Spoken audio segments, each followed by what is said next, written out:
You know what time it is, y'all. It's Queen Talk, not small talk. Okay, so one of the Sovereign Sisters, my girl Jessica, she had been asking me to talk about the mouse utopia. And I believe Princella the Queenmaker has touched on the mouse utopia, but a lot of women specifically have so many questions about why are the dating dynamics the way that they are? Why are things the way that they are in the dating pool? And the mouse utopia pretty much tells you why.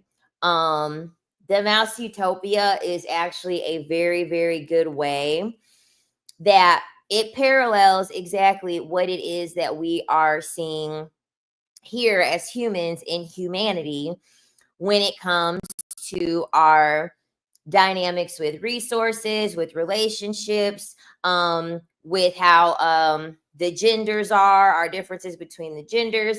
So I kind of wanted to use, not kind of, but I wanted to use the Mouse Utopia experiment to further drive this home. That way, a lot of what you are seeing around you when it comes to the birth rate declining,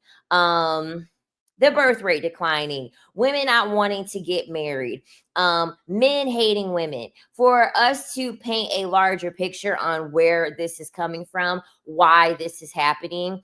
I don't know about you, but I'm one of those people where I have to know the why behind everything in order for it to make sense. So if you're a woman that wants to kind of gain clarity on why this is happening, or you may think that you're crazy, why can't I find someone? Where are the good men?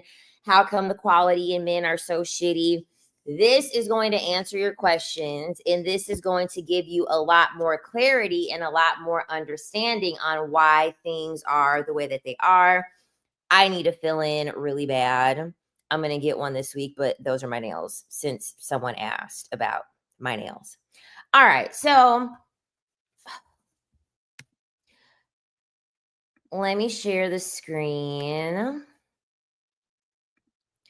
So if you aren't familiar with Mouse Utopia, it is a study that was done by Mr. Calhoun.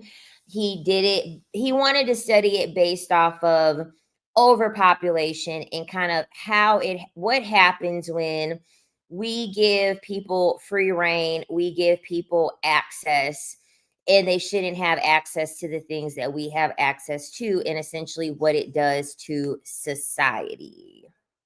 The opening paragraph ominously reads so, quote, "In the celebrated thesis of Thomas Malthus, vice and misery impose the ultimate natural limit on the growth of populations. Students of the subject have given most of their attention to misery, that is, to predation, disease, and food supply as forces that operate to adjust the size of a population to its environment. But what of vice? Setting aside the moral burden of this word, what are the effects of the social behavior of a species on population growth, and of population density on social behavior?" Unquote. To answer this question, he cited 6 of his experiments in particular, all with similar composition and concerningly similar results.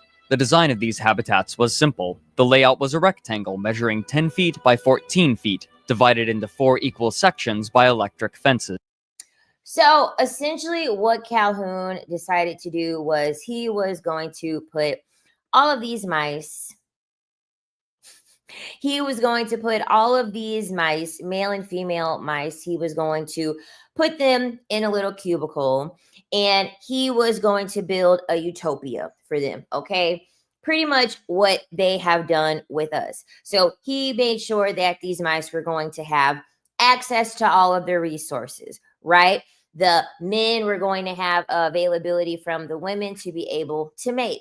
They were going to have access to food. They were going to have access to water. They were going to have everything that they possibly wanted at their beck and call. So that's what they're talking about here. 3 of these fences sported bridges over which the rats could climb, while one fence lacked such a bridge, essentially creating one long space that wrapped in on itself. Each section was equipped similarly, with a food hopper, water, and nesting areas accessible by spiral staircases. But Calhoun, leveraging his experience with the rats, made special changes to encourage specific behaviors. He enticed the rats to use one of the center pens by making the spiral staircase to that pen's living spaces shorter than the others, though he admits this was a comparatively small factor. But the more insidious change was to their food supply. In half of the experiments, Calhoun supplied powdered food, but in the other half, he placed feeders of his own design, consisting of hard pellets behind a wire mesh. Half of his experiments began with 32 mice, the other half with 56, of evenly male and female composition, and all having just reached maturity. Calhoun estimated that approximately 40 rats could comfortably be housed in these enclosures, but he would allow these populations to increase to 80 before he would cull them. So I am essentially going to reference everything that Calhoun did in this experiment to how this has been reflected to us in the real world and how it has affected us and how it's affected humanity, especially our dating dynamics in marriage and things like that. So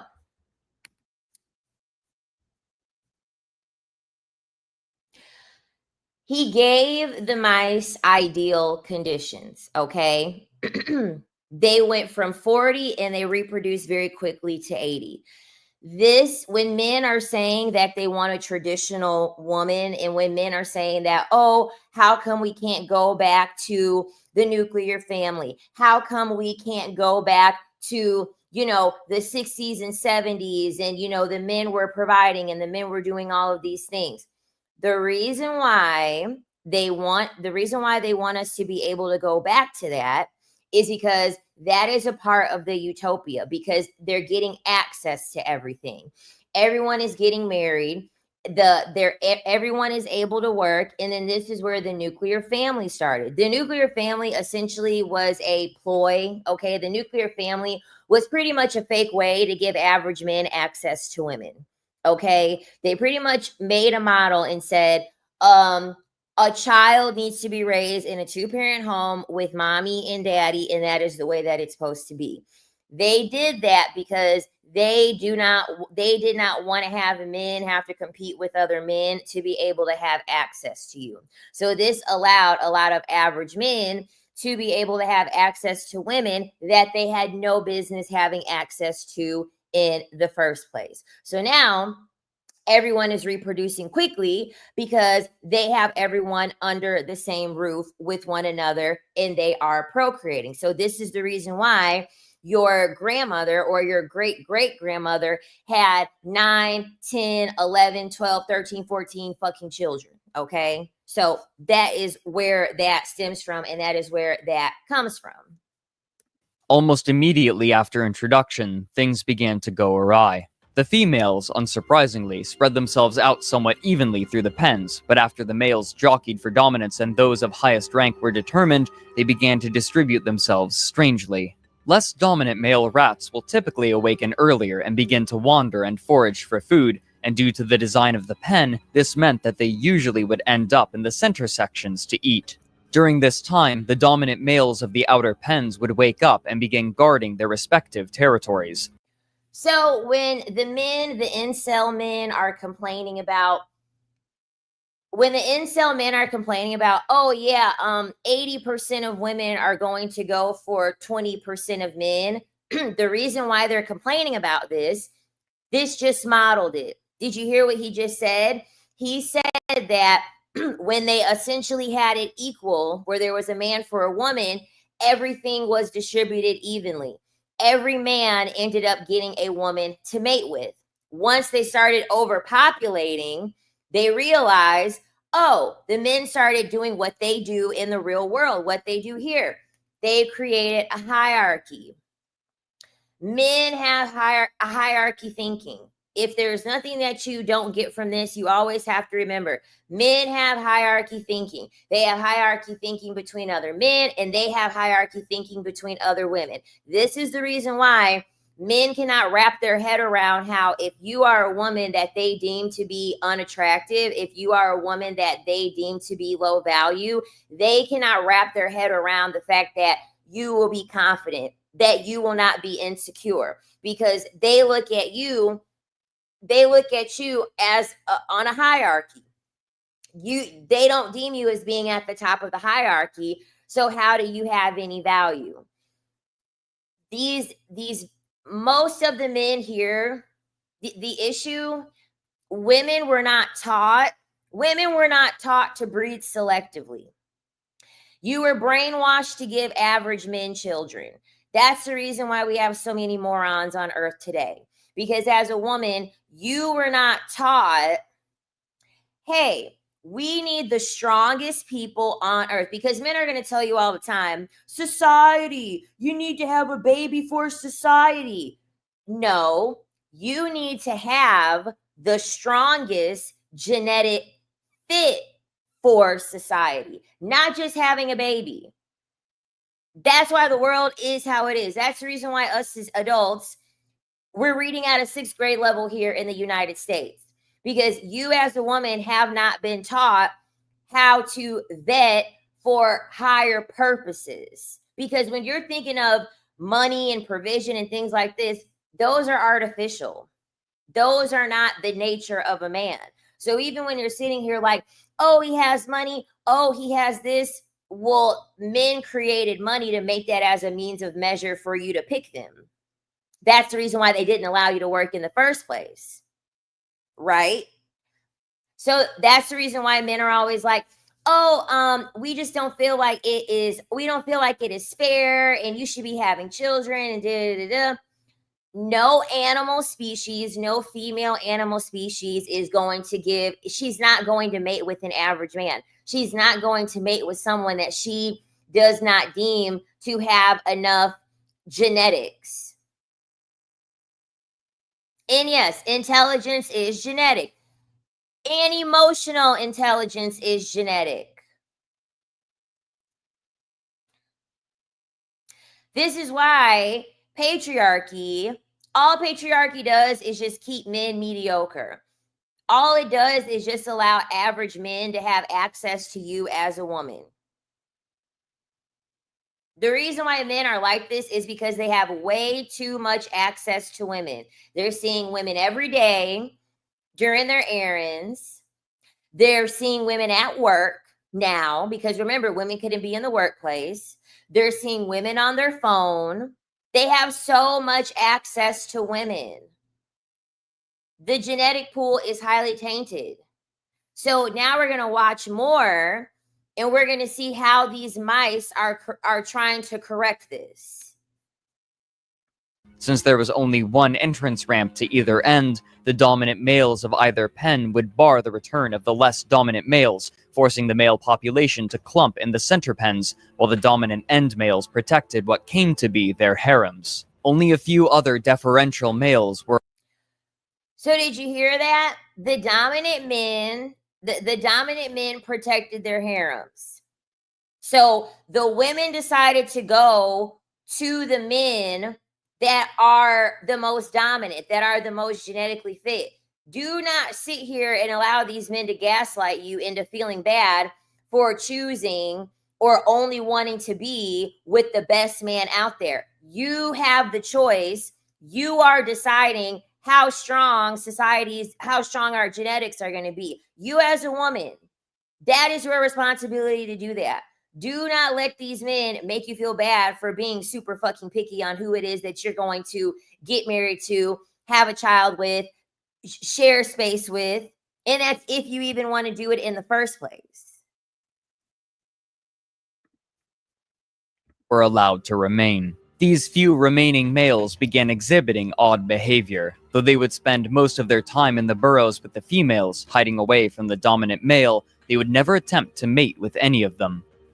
So you women that are complaining, how come men won't talk to us? How come men won't approach us? Even the mice that are inferior to the dominant men, they're not approaching the female mice. Men are literally falling right in line with what these mice are doing. They're doing the exact same thing. The mice aren't going to talk to you. The incel dusty mice aren't going to talk to you when they see, Oh shit. Well, the dominant mice are the ones that have access to the women. I'm too short. I don't have enough money. I don't have enough going on for myself. I'm going to get rejected. I am not at the top of the food chain to be able to talk to a woman. There's so many women that are like, there must be something wrong with me because the man won't talk to me. Da, da, da. These men are insecure. Men are always sizing other men up to know where they stand. Men are always looking at how they are going to fare when it comes to their chances of dealing with a woman and the chances of them having access to that woman. 9 times out of 10, it's not you. They don't put themselves in a position to compete with the higher tier men. So they're never going to try to talk to you. Instead, perplexingly, they would try to mate with the dominant male, and even more perplexing, the dominant male would not fight these attempts. Told y'all these men were DL. The mice are even DL. Let's listen to that one more time. Let's run that back one more time in case you missed it. Few remaining males began exhibiting odd behavior, though they would spend most of their time in the burrows with the females, hiding away from the dominant male. They would never attempt to mate with any of them. Instead, perplexingly, they would try to mate with the dominant male, and even more perplexing, the dominant male would not fight these attempts.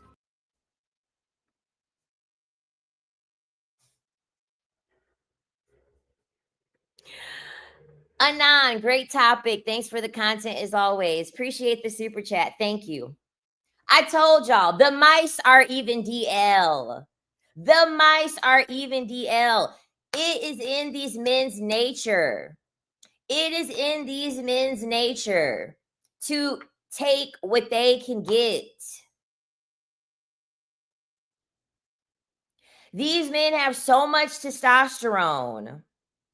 They are not going to just be like, you want to know what? I'm going to cut my testosterone off.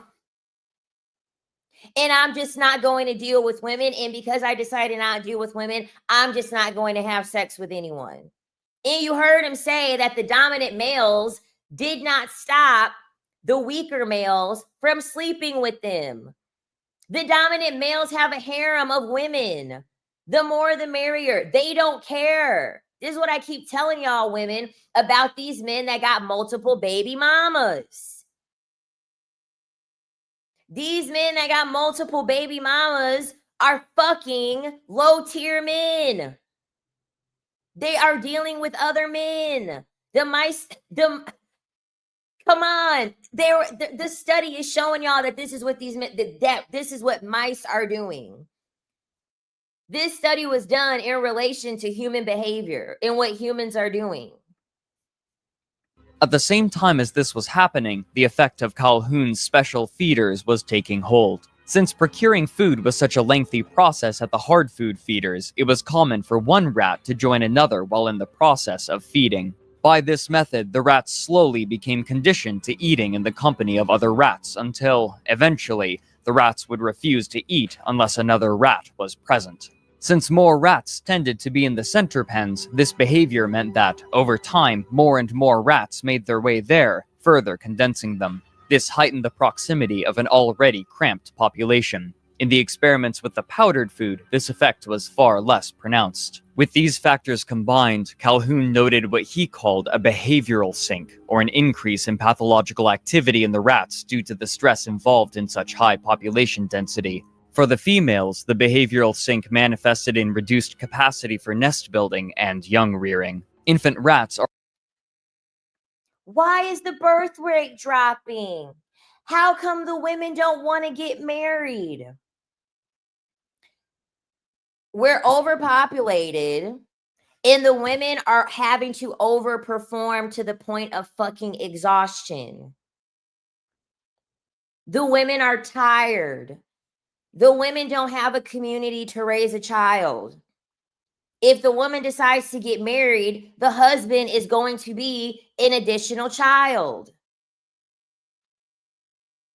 It's getting to the point where women are looking at children And looking at marriage, it's an additional job. It's an additional task to accomplish.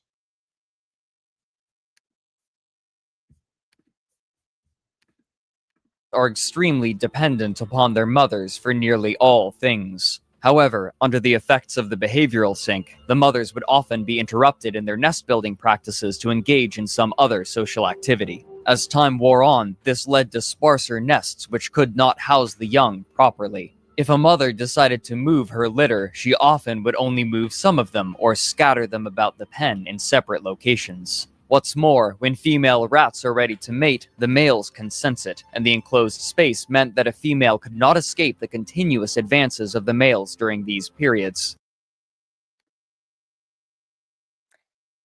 Did you hear that? When it was coming for the time for these women to mate, they pretty much were R-worded. They pretty much were overconsumed with these men because these men are not able, these male mice are not able to have regular access to the female mice anymore.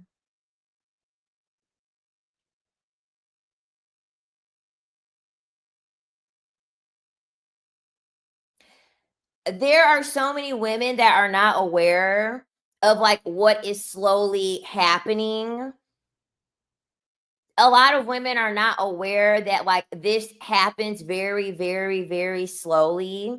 These men are getting more and more angry because they don't have access to women like they used to have. And for whatever reason, women are thinking that these men are just going to twiddle their fingers and not try to fix their problem. No, they're going to try to fix their problem in whatever way possible. The male is pretty much the same in every species. Now, that's kind of like an oversimplification, but in the grand scheme of things, the male is the same across all species. They're all doing the same exact thing. Even when they would enter their nests for a reprieve, they would be followed in and harrowed. These factors together resulted in an extremely high infant mortality rate, in one case reaching 96%. For the males, this And the reason why it was a high infant mortality rate is because nature is always going to correct itself. Nature does not want genetically regressive people on earth. Mother Nature does not want individuals that are not up to par genetically on earth.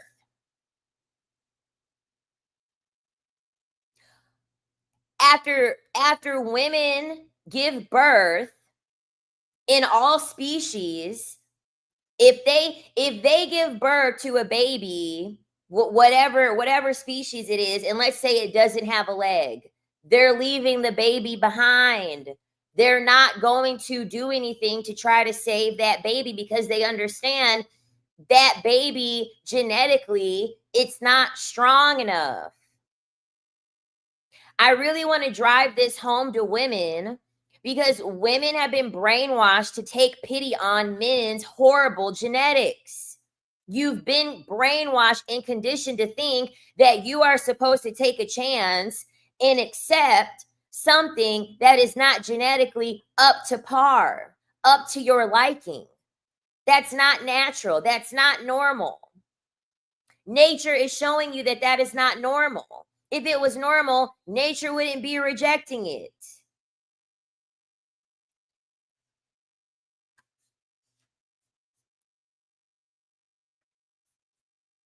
manifested in different ways. The dominant males would occasionally lash out in violence against the other members of the pen, including infants, often biting and wounding their tails. Among the lower class males were three groups. The first he described as the homosexuals, which he immediately corrects as pansexuals, who would not compete for status but would often attempt to mate with any other rat, regardless of gender or age.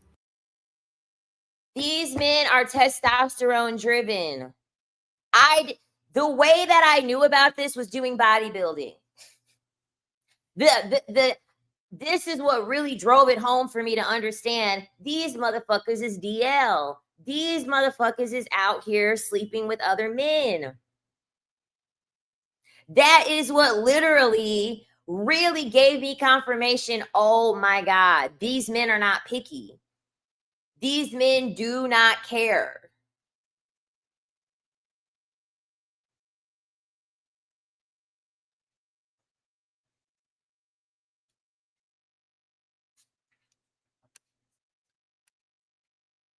Much like in the end pens, these advances went unchallenged. The second group he described as somnambulists, who moved slowly through the pen without interacting with other individuals in any fashion, and the other rats, in turn, ignored them, except in rare circumstances. These rats, externally, he described as fat, sleek, and healthy looking. But to him, the strangest group was the third, which he named the probers. These rats were hyperactive, hypersexual, and pansexual. Despite violence from the dominant males, they would viciously pursue females in heat, eschewing any sort of courtship ritual and following them into their burrows to mate. Later on in the experiments, they would often find the corpses of the improperly cared for young, which they would cannibalize. So pretty much, group 1, your DLs. Group 2, socially awkward incels. And then your third group, any of the men who are these are the men who are extremely angered to the point where they are going to just take violence. They're going to take violence against anyone so that way they can be able to mate. So you got your DLs, your incels, and your PDF files, your R-worders, your abusers.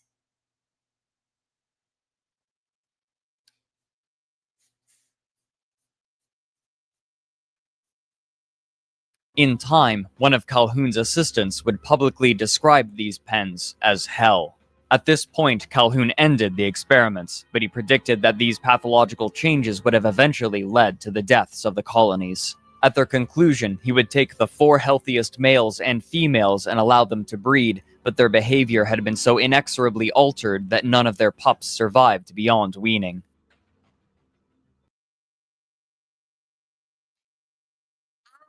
Occasionally talk, yes, it's Calhoun. I occasionally talk about epigenetics. They're doing more and more studies when it comes to men's epigenetics playing a role in the child. They say that the man makes up like 60% of the placenta whenever you decide to get pregnant. Epigenetics, what epigenetics are essentially DNA markers that are through trauma, through ancestry, through their lineage. Your epigenetics, you can change those. You have control over your epigenetics. But when you've been brainwashed, when you've been conditioned, when you've been in survival mode, you're not thinking about your epigenetics. You're not thinking about you even having an issue or being self-aware enough to even know that you have an issue to try to correct these things. And so what happens is that you have messed up epigenetics.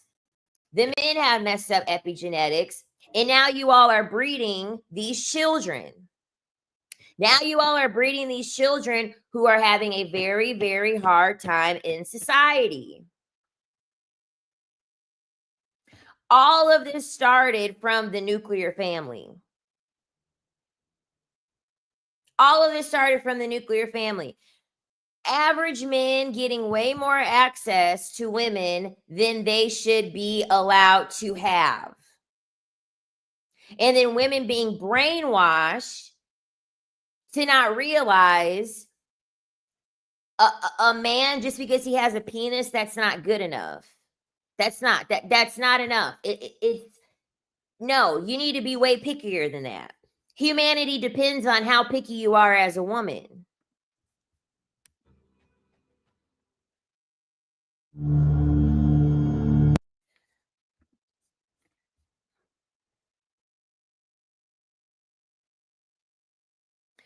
Exactly. My issue isn't with the sexuality of the mice. It's the fact that all these male mice are problematic, even the dominant ones.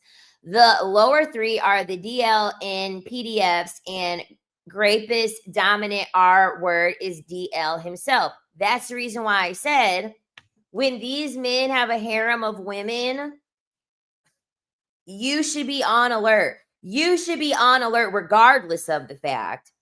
But you cannot you cannot think for 1 second that because a man has a harem of women, everything will just stop as a woman, at a woman, right? You cannot think that. Dominance, the male doesn't care who they have dominance over. They get to add it to their resume if they're having dominance over a weaker man. In their eyes, it is still a way for them to be dominant. They do not care.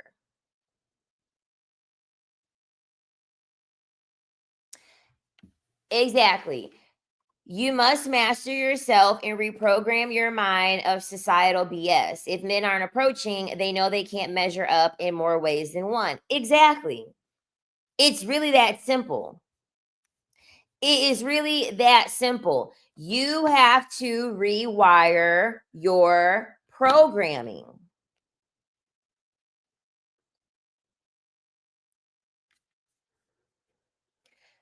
You have to not be afraid of being picky when it comes to how you are looking at these men.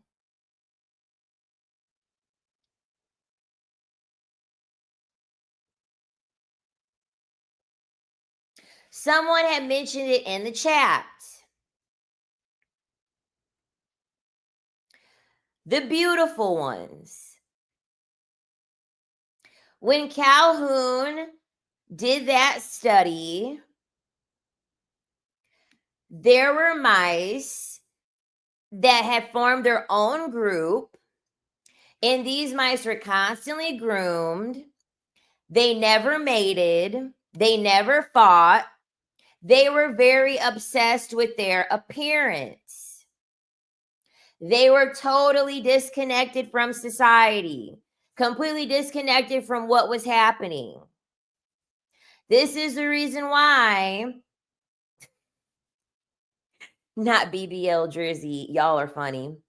This is the reason why we're getting surgery. We're doing all of these things. We're getting the lip fillers. We're getting the Botox. We're getting the facial balancing. No one is giving a fuck about humanity at this point. It's too far gone. That is when society collapses. It's already starting to collapse. The birth rate is dropping. People are not having any social interaction. And then this is when the colony dies off. These mice are dying surrounded by comfort, this utopia that has been created for them. These mice did not die from lack of food, lack of water, lack of shelter. These mice died from a lack of purpose, a lack of connection, divine order, all of these things that have been created for you to chase after, for you to care about, that are to be of importance to you, they're not all that important. Clearly.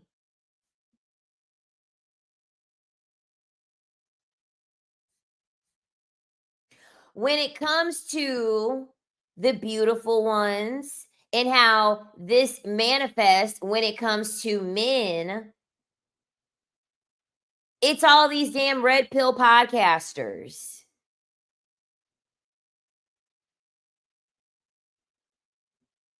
All these, These men that are constantly obsessing with themselves in the gym, hyper aggressive, the red pillars, podcasters.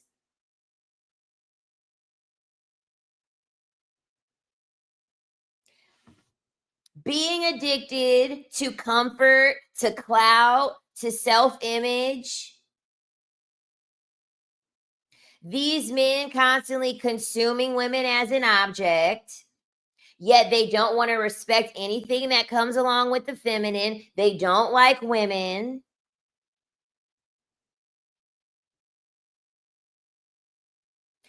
These mice are showing you how much cognitive dissonance there is with the male. When they're not protecting, when they're not leading, when they're not building, because they've essentially been emasculated by a society, because their masculinity is tied to everything that is external. So now they're not doing anything. They don't want to do anything. I mean, look at this.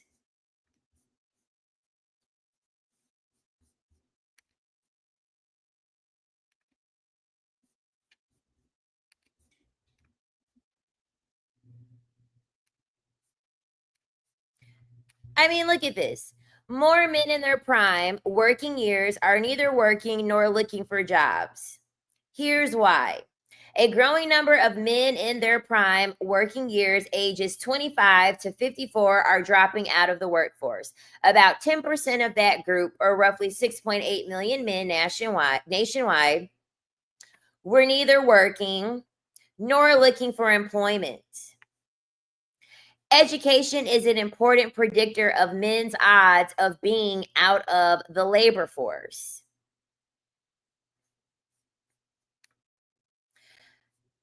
These men don't even want to go to college.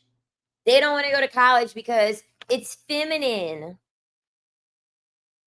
The reason why the men are dropping out of the workforce is because the only reason why they were in the workforce is because it guaranteed them a wife. It guaranteed them a wife appliance. And so now that they realize, oh shit, well, even if everything that a man does is for a woman. Always remember that. Everything a man does is for a woman. They are subconsciously hoping, if I get this degree, if I get this job, if I get this fit, if I get this car, I will be able to attract more women. I will be able to attract a certain type of woman. That is what they are subconsciously thinking.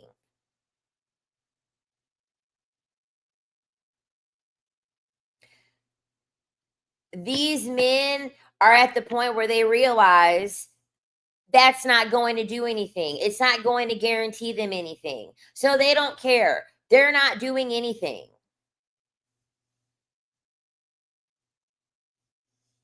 Women, mothers, they've been brainwashed. They have been brainwashed to uphold these ridiculous patriarchal conditioning with their sons, making things way too easy, making things way too simple, where now these men have regressed greatly. Mother Nature is always going to correct itself. Always. This is what is happening.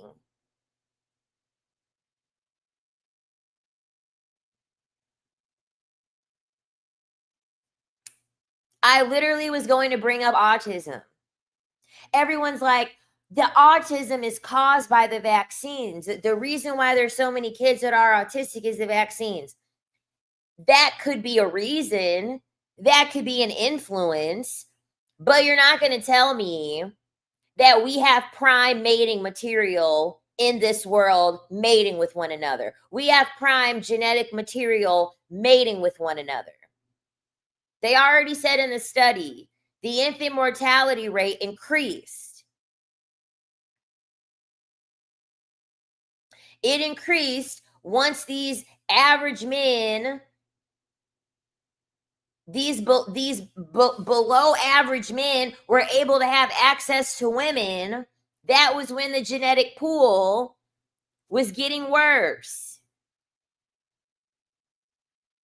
The children were getting worse. And you got women over here arguing with other women over a fucking 21 and no kids challenge, telling women that are choosing not to have birth, does your womb work? Can you not have a baby? Is something wrong with you? Are you even a real woman? When in most cases, they probably have not given birth to a child who is of any high level, high tier of genetic variability.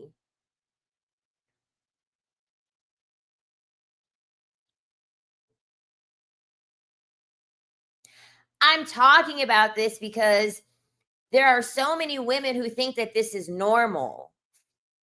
There are so many women who think that this is what is natural, what we should be doing. This is not natural.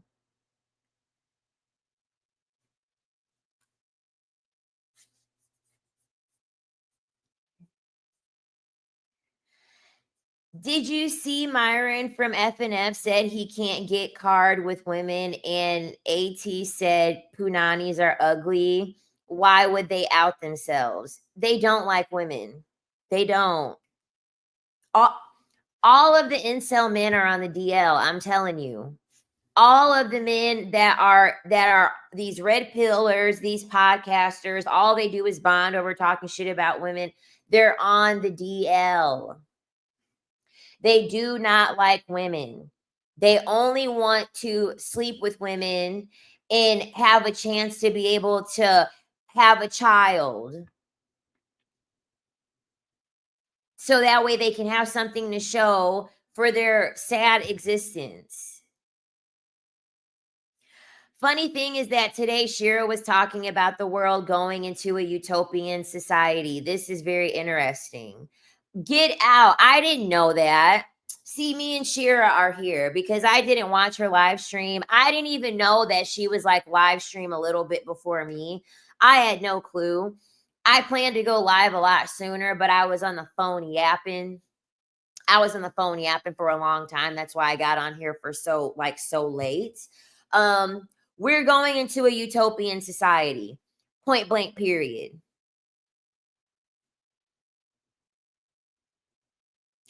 Point blank, period. Oh, nice. She's still live. Well, thank you. Thank you for joining me over here. I was told my existence is useless since I never gave birth to children. Girl, at this point, you're doing society a favor. You're doing society a favor. I'm sorry. My unborn child is too good for this world. I'm sorry. My unborn child deserves a world. My unborn child deserves a life much better than what this world has to offer it. That's how I look at it. If the world was designed differently, we had a matriarch, we could raise our children communally, then yeah, it would make sense. But for you to consciously have a child in today's society, you have no emotional intelligence. You have no emotional intelligence. You're brainwashed. You cannot accept reality.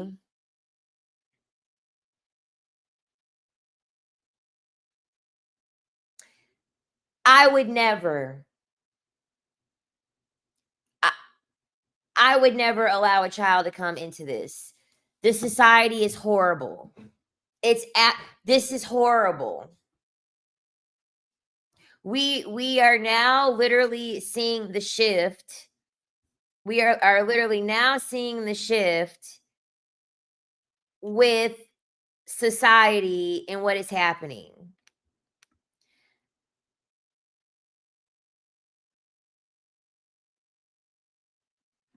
Okay. I don't remember where this starts. So hopefully this video starts where I want it to start. Through an article he entitled Death Squared, which was published in the journal Proceedings of the Royal Society of Medicine in January of 1973. The lengthy opening to this article was undeniably apocalyptic. Calhoun wrote, "I shall largely speak of mice, but my thoughts are on man, on healing, on life and its evolution. Threatening life and evolution are the two deaths, death of the spirit and death of the body. Evolution, in terms of ancient wisdom, is the acquisition of access to the tree of life." Unquote. He goes on to heavily reference Revelations and of the riders of the Apocalypse. Evolution, in terms of ancient wisdom, is the acquisition of access to the tree of life. The divine feminine is returning. The divine feminine is getting to the point where she's going to keep rising. Mother Earth is always going to correct itself. Human nature is always working out of homeostasis in getting back to natural order. What we are seeing now is the shift of things trying to correct itself. The shift going back to its natural order.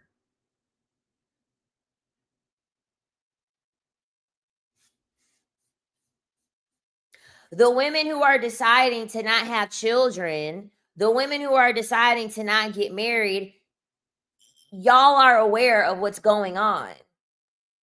Y'all are emotionally intelligent enough to know what the fuck is going on. Please do not feel crazy. Please do not feel insecure. And if someone asks you, well, when are you going to have children? I'm not going to have any children. Well, why? You need to stand 10 toes down and tell them why the fuck you don't want to have children.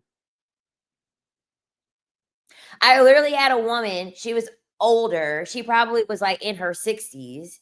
And she was like, you don't want to have any children? Like, you don't want to get married? And then she said, like what most people say, well, what if you find the right person? I said, you want to know what I told her? I said, I'm too good for anyone to find the right person. I'm too good.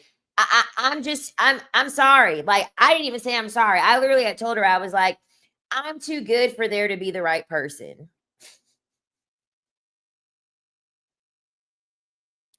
I'm ascended way too high. The man is going to have to work much, much, much harder than what they are working to get access to me. She was like, oh, she was aghast. She was like, well, damn. She told me. She had no argument after that. I'm like, no. I'm like, mm-mm. I'm like, what's out here, what I see, I'm too good for this. They don't deserve me. The men need to work harder to be able to have access to me, to want to marry them.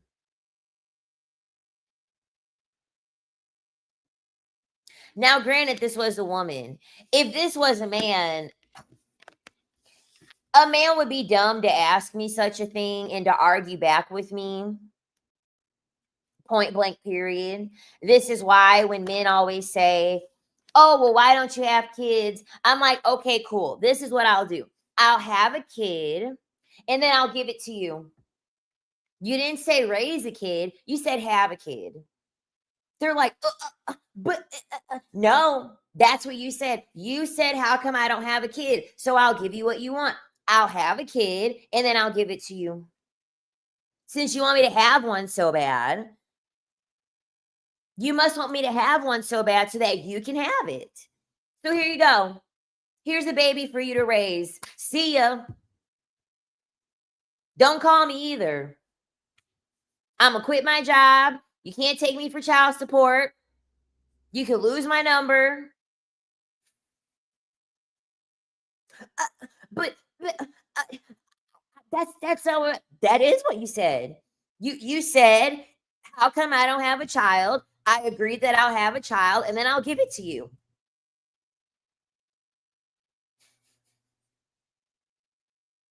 They won't argue back with you then. I guarantee you. They won't argue back with you. Using them to proclaim that the Hippocratic Oath applies not only to the body, but to the spirit. After this dramatic introduction, he described his test. For the most part, these new experiments were similar to his 1963 trials, including unlimited access to food and water, protection from the elements and predators, and safeguards against disease. Many parts, however, were drastically altered. As Calhoun mentions in his introduction, the Norway rats used in his first publicized experiments were replaced with albino house mice, which were taken from a breeding group from the National Institutes of Health made specifically to prevent communicable disease. To fit his new subjects, Calhoun had designed an entirely new enclosure. This version was much more vertical, with 16 wall-mounted housing areas for the rats at the tops of long metal tubes, which Calhoun called walk-up apartments. At the bottom of each apartment was a virtually unlimited supply of food, water, and nesting material. With the space provided, Calhoun estimated that it could potentially hold 3,840 mice. He named this enclosure Universe 25.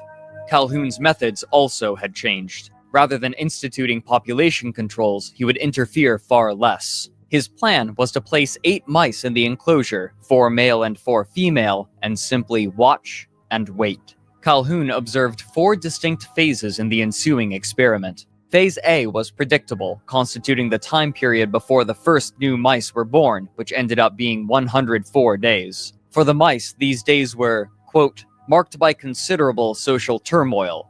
After the social order was established and the first brood was born, the population began Phase B, which Calhoun named the exploitation phase. During this time, the mice doubled in number every 55 days as new young grew to maturity and had their own young. This doubling continued until day 315, after which the doubling rate slowed to a rate of 145 days, nearly 3 times as long. By this point, the different broods had clumped into one side of the pen, exhibiting the same sort of clumping as the Norway rats, but this time without any coaxing from Calhoun's designs. This change in the rate of procreation marked Phase C, which Calhoun labeled as the stagnation phase. This is when the most notable events occurred, and they eerily mirrored Calhoun's rat experiments. In a natural setting, those mice which find no social niche will leave the colony, but in this experiment, emigration was impossible, and so those forced to remain withdrew from society. These dejected males formed a large pool in the center of the enclosure. They quickly became characterized by both their inactivity and their many scars and wounds. Occasionally, they would grow agitated and attack one another, and with nowhere to retreat, the recipient of these attacks would simply lay still and endure the assault. The outcast females, rather than joining them, would retreat to the highest apartments and live quietly among one another. It was during this time that the behavioral sink manifested, with mice gathering around specific food hoppers in large numbers, while others remained almost entirely untouched, showing how, again, the need for social interaction had become so intertwined with the need for food that the former had overtaken the latter. The males who had won the initial fights also were placed under extreme stress. As more and more mice reached maturity from within and without, the leaders of the social groups continually had to patrol and defend their territory. Eventually, they reached the point of exhaustion and could not defend the females within their group. These females were therefore forced to defend the nest themselves, even when nursing their young, leading to generalized aggressive behavior. This aggression would inevitably be misdirected onto their young, who would be wounded by their mothers and forced to leave the nest before they were finished weaning. Much like the rats, the mother mice would also forget some of their young when moving from one nesting site to another. Due to the added stress of defending their territory, sometimes the mothers would reabsorb unborn mice in the womb, further reducing the fertility rates. Calhoun writes, "For all practical purposes, there had been a death of societal organization by the end of Phase C. Finally, there was Phase D, which Calhoun entitled the death phase. This phase was characterized largely by an entire generation of young who had been rejected by their mothers early and forced to leave the nest, and they were therefore unable to exhibit normal social behavior. This manifested in numerous ways. The females of this generation had far fewer children, and those that did have children lacked the maternal instincts necessary to raise them beyond weaning. Calhoun goes on to describe the males of this generation.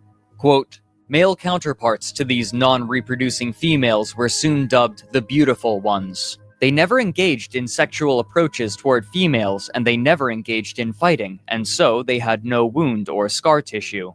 Thus, their pelage remained in excellent condition. Their behavioral repertoire became largely confined to eating, drinking, sleeping, and grooming, none of which carried any social implications beyond that represented by contiguity of bodies." Unquote. As the last mice with reproductive instincts aged beyond their fertility, Calhoun declared that the last male would die around day 1780 of the experiment, effectively rendering the colony dead, as it would be unable to produce any more young. His present tense language implied that, when the article was published, the colony was still technically alive, though its final fate was practically sealed. Calhoun closed his article with a call to action. For an animal so complex as man, there is no logical reason why a comparable sequence of events should not also lead to species extinction.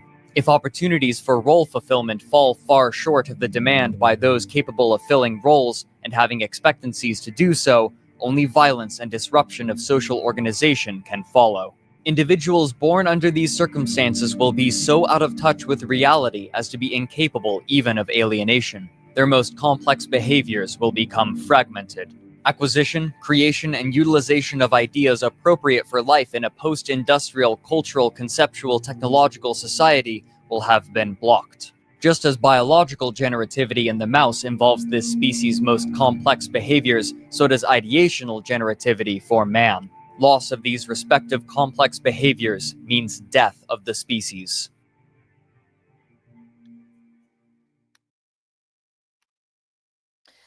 That was a lot.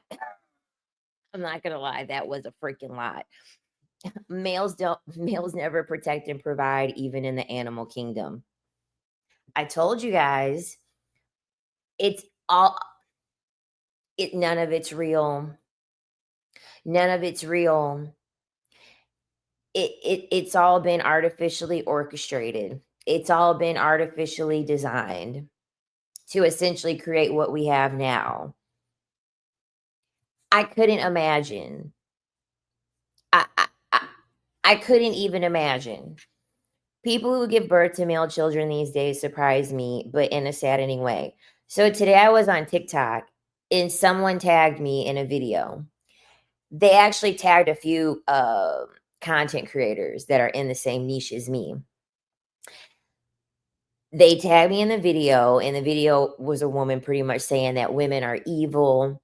She started off with saying the Bible. She was like, I was reading the Bible and I was talking about, I was reading about the Jezebel spirit and Lilith and yada, yada, yada. And she was saying how women are very evil, how we're very evil spirited. And I was looking in the comments. And of course, the comments were all men. And they were like, yes, women are so evil and women are this and women are that. And there was a man that had said, they're so evil that they openly admit that if they found out that they were having a boy, they would the baby. And I literally commented, I was like, I admit that out loud. I said, I guess I'm evil then.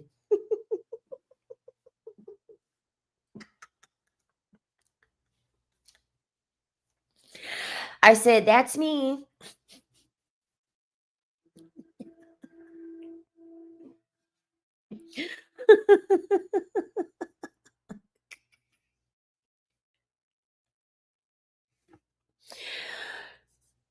This is the thing about it.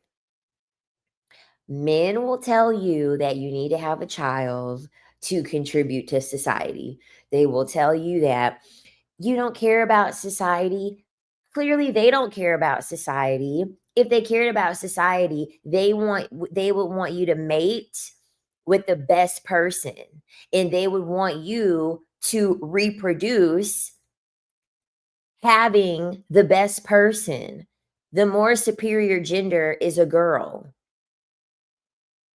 So if you care so much about society, you would understand the reasoning behind why women would prefer to have a girl as opposed to a boy. We carry a lot more genetic strength. It's just a fact. Exactly. I had a son, worst decision, just like his father.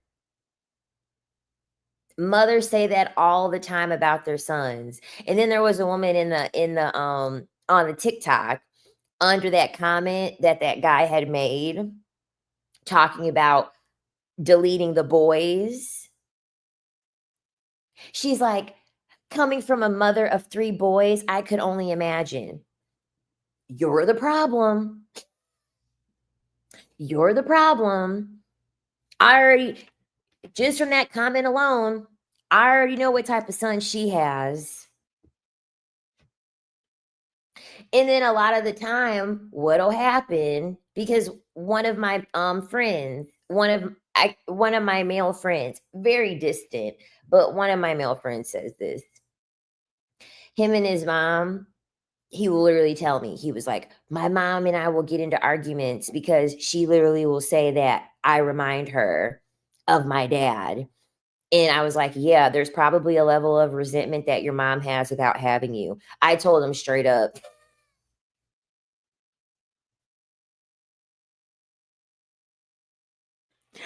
I told him straight up. I literally was like, yeah, your mother has resentment on having you. She probably wishes she didn't have you. I'm just keeping it real. I'm just keeping it real. You turned out to be the clone of someone that she does not favor, that she does not like. That's usually how it goes. Men don't have enough variation in their genetic material. They don't. They don't have enough variation in their genetic material for you to essentially have a son, for you to have a boy, and for them to really deviate from what you're seeing majority of males doing. That's why the Y chromosome is small. There's not enough genetic variation in it for them to really have any uniqueness or any large trajectory in their life, essentially. You can tell every time you prosper, a parent comes to destroy your happiness. That's how you know they never loved you. And the sad thing about it is that you can't tell children this. You can't. You can't tell children this. Um, and it sucks because this is the thing. Um, in society, we always like to pick and choose when we want to be animalistic versus when we want to be humans. Because see, when men want to sleep with you, when men want to have sex with you, they get to be animals. They get to be deemed as animals. But when you, as a woman, have a maternal instinct and realize, you know what? I've given birth to a mutation. I've given birth to someone that is genetically less than. All of a sudden, you have to be human. You have to be human and you have to love on your child and you have to accept your child and you have to deal with this.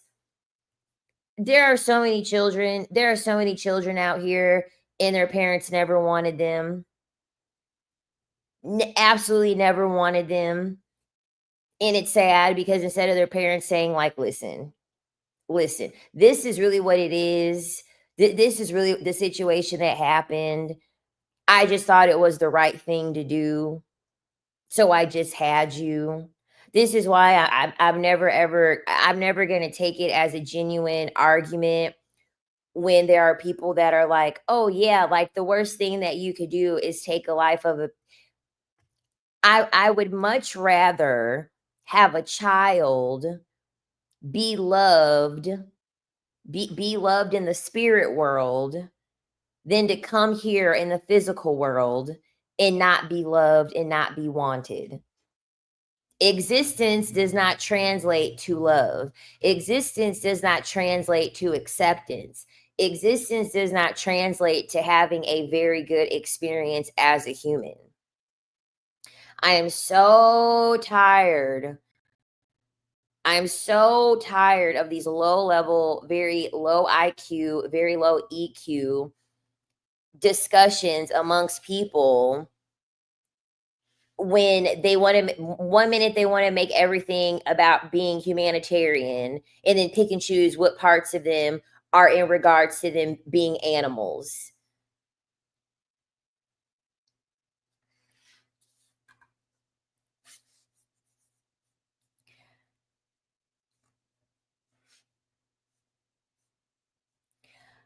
And yes, when male children get to a certain age, they realize they have a power over you, then they will start flexing on you.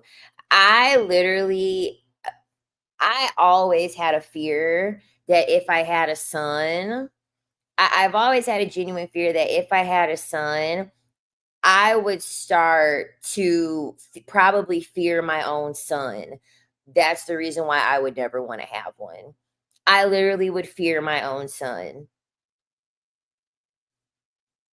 because Lord knows. Like, Lord knows what they're watching. Lord knows what they're taking in. Lord knows who they're hanging around. This is why I say, if you are a woman and you can help it, this is why I'm always going to advocate. Once the child can go to school, I feel like it should be like this. Mother keeps their son until they start school. Once the son starts school, they're going with daddy. They're going with daddy. They need to fear another man. They need to be in competition with another man.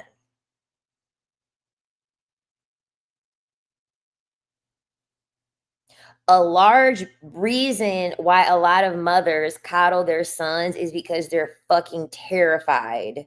They're fucking terrified of their sons, and they're terrified of what they're capable of doing to them.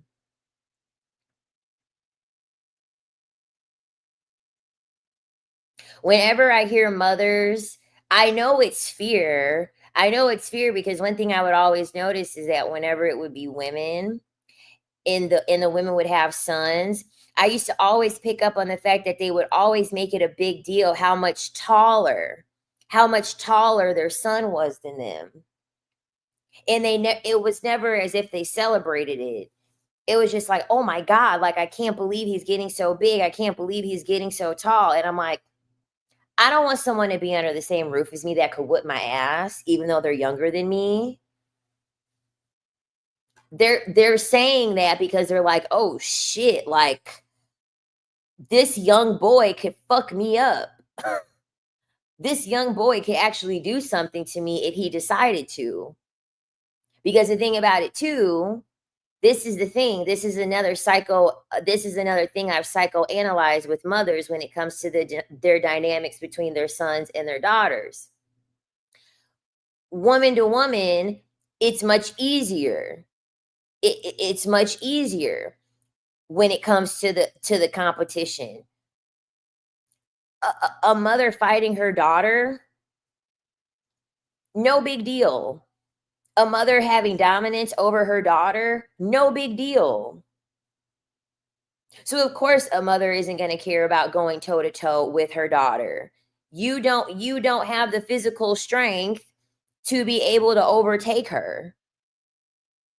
A lot of these mothers really do have a large fear for their sons. A lot of them do. And that's the reason why they make these decisions to coddle them. This is the reason why I don't believe in having them. Because I feel as though they test their mothers at a very young age to try to remind their mother and plant the seed in their mother's mind, hey, I could hurt you if I wanted to. Don't tell me what the fuck to do.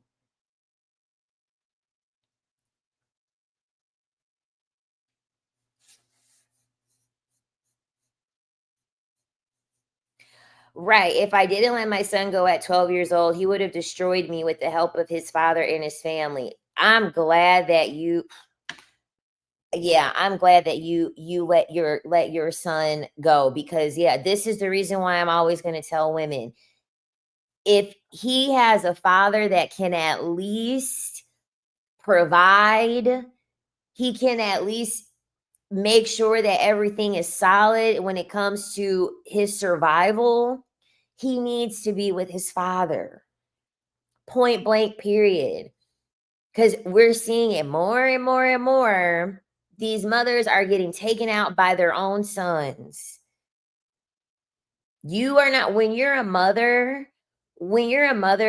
are not going, you're a mother and you're 5'3" and you're fucking 140 pounds. You cannot tell me that you are going to sit here and argue back and forth with your 16-year-old son, who's probably fucking 5'10", 5'11" at this point, 190 pounds. You cannot tell me that you are going to go back and forth and argue with this man if he decides that he wants to go to a gang or go sell something or go do all of these things. You are not going to keep going back and forth and trigger this young boy. You're not going to do it.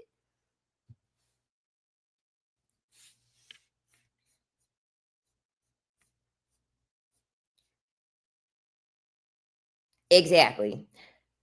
I don't know. Women feel comfortable having stronger than them. So it's like when animals like rabbits fawn over their owners when they're stressed, they do it to make the threat like them more. Mothers are coddling their sons out of fear. That's what I think. I think it's out of fear, and then I also think it's out of I think it's also out of the innate biological understanding that you had a gender that is not superior enough to be able to look out for his own survival. I feel as though that plays a part in it too. Because women even do this with their boyfriends. I had a friend. I'm like, why don't you break up with this man? Like, this man is literally putting his hands on you. Well, where is he gonna go? If he doesn't live with me, where is he gonna go? Is he a child? Is he a toddler? Does he not have 2 legs to walk to go get a job or go live with somebody? He supposedly has friends that he kicks it with. Why can't he go live with his friends?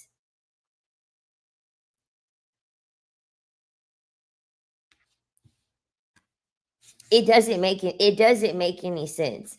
They need to be with men. Point blank, period. The boys need to be with other men. Point blank, period.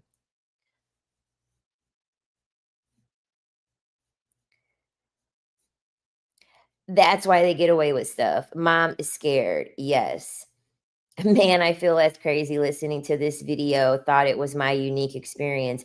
Hell no. The Sovereign Sisters say all the time. How the dynamics are different between their mothers, how they treat them as a girl growing up versus how they treat their brothers growing up. I am so happy that my mom only had me. I am so fucking happy that my mom only had me. Because even my mom had to go through it. Everyone on my mom's side, majority of everyone on my mom's side, they have the same exact experience with what all the Sovereign Sisters are saying. My mom has a brother. Pretty much every one of my female cousins have a brother, and they all say the same exact thing. That their mom was way, way nicer, way, way nicer to their brother than them.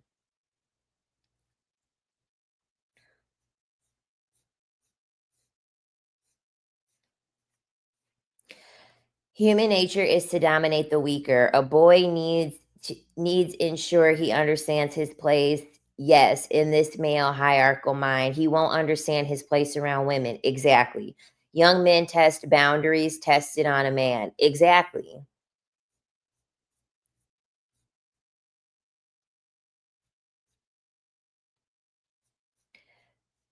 Mothers see their daughters as competition for the male gaze. When you become seductive at a young age, here comes all the aunt and mothers ruining your life. Yep. Shout out to the only children in the chat. Shout out to the only children, only child syndrome all day. Proud of it. One of my exes was so jealous too. One of my exes was so jealous that I was the only child. He used to throw it in my face all the time. He's like, see, the reason why you act like that is because you were raised as the only child.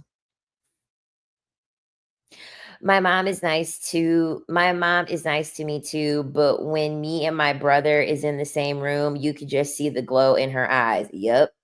That's usually how it goes once the children get older, like once you're actually an adult, they have no choice but to be civil because they look back and they realize the bias that they have. But yeah, once their son comes along, oh my God, my baby, oh my God. Like mothers call mothers when they don't say my son, my baby, my baby. It's like, oh my God, Jesus Christ. Usually the elder mothers look at the boys as the men who will never leave them, so they treat them like pampered kings. Exactly.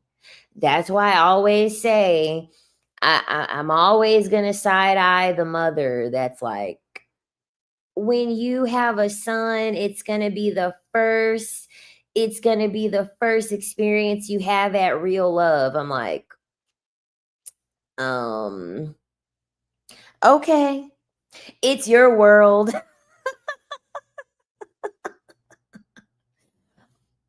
It's your world, I guess. If that's what it takes, doesn't sound like a healthy relationship to me, but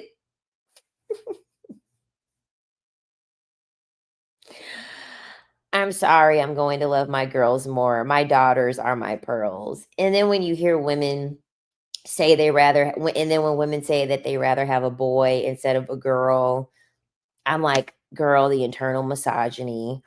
The internal misogyny. Why would you want to have a gender? Why would you prefer to have a gender that has a much higher chance of being a rapist, of pew pewing up a school, pew pewing up an arena,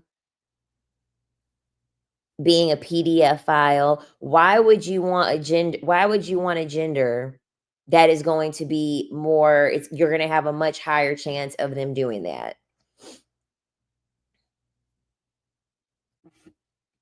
Worst thing that's going to happen with a girl is she's going to get pregnant.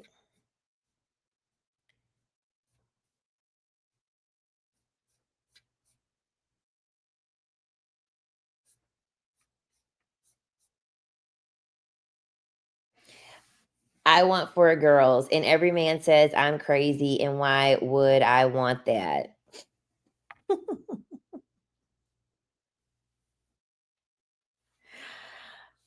I would if we lived in a matriarch, oh my God, I would want all the girls. I would have like 3 or 4 girls if I could. If we were in a matriarch and like we were very communal and we didn't have to worry about this bullshit how we live here in society, I would have all girls and like yeah, I would definitely have a few girls for sure.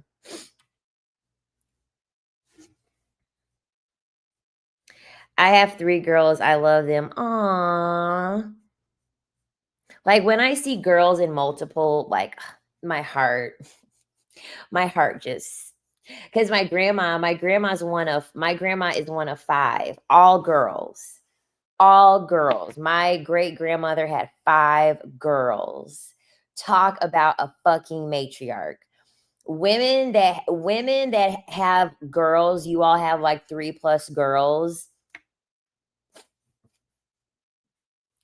Love that. Love it. I love it when you all have a ton of girls.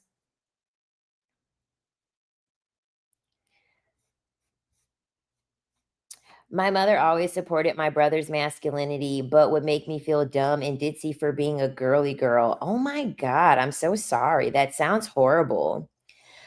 Sometimes when a mother knows that her son is messed up and she is at her wit's end dealing with him, she will want to pawn him off on some sweet, unsuspecting unlady all the time. All the time. As soon as I hear a mother, a grown mother, which means I know she has a grown ass son, I'm talking grown, grown. As soon as she's talking about, are you single? You got to meet my son. Let me show you my son. I'm like, here we go. She had a Dusty. She had a Dusty and she tired of him bringing dust mites in her house. He on her couch every night, bringing in them dust mites. Got her sneezing at night. She on an inhaler now. She prescribed albuterol. So now she needs to find a woman. She needs to find a woman for her dusty son so she can quit sneezing.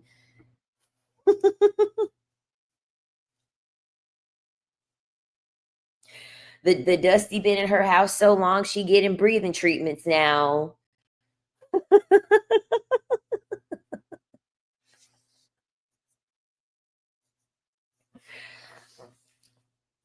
And it's like, nope, can't help you. Can't help you. You should have thought about that when you was raising him. You should have thought about that.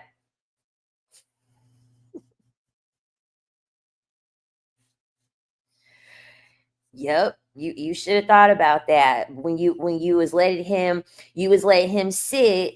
You was letting him sit and collecting dust throughout his whole childhood. He didn't have to clean. He didn't have to cook. He didn't have to get good grades in school. He didn't have to worry about dressing himself. He didn't have to worry about doing anything, just sitting there collecting dust. Sitting there like an unused fan, an unoperable fan.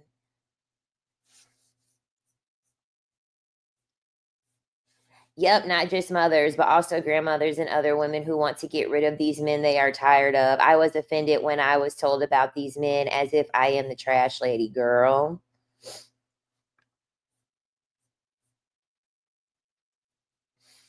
Like, they really be out here, they be like, I gotta, they wake up every morning. They wake up every morning and they come in the living room and they're like, oh, damn, he's on the couch again. She go into the refrigerator.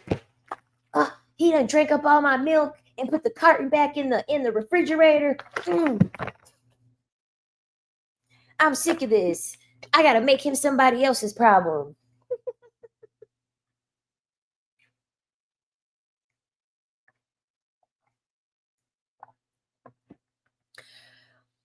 A lady has been trying to pawn her son off on me for over a decade. There's something off with him, and he's an only child, so she probably wants me to mother him. Listen, I have no sympathy for these mothers. Number one, these mothers already fucked up when they chose to have a child with the person that they had a child with. First of all, listen, this is why I'm always going to tell women, maybe I'll do a video about it. I think that's what I'm going to do a video about tomorrow.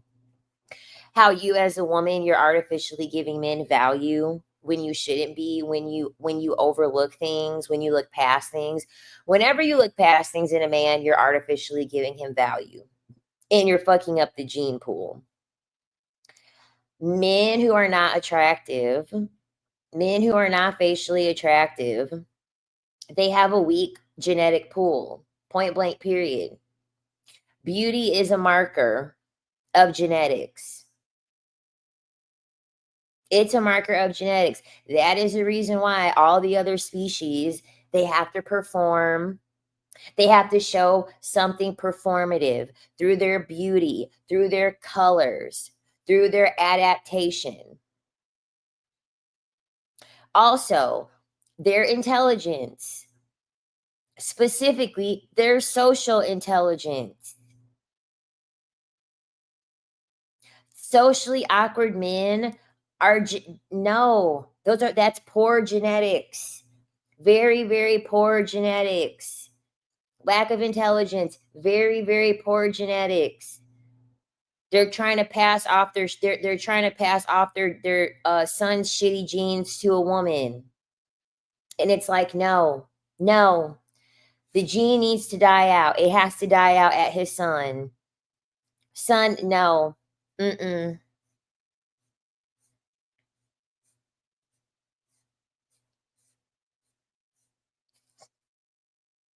Seeing a grown man pout is the absolute worst. I'm sorry you had to see that. I'm I really am mean. Like, I have a smart ass mouth. Like, I growing up, that's pretty much all my mom called me. And even as an adult, you don't got to get so smart. You ain't got to be so smart. A man that would pout in front of me would be asking for a verbal reckoning. He would be asking for me to chew him up. I had a bachelor degree and work, and aunt told me her son is way out of my league. He was unemployed. She was doing manipulative tricks so I can marry. Mm-mm. Exactly. Am I supposed to be dumb?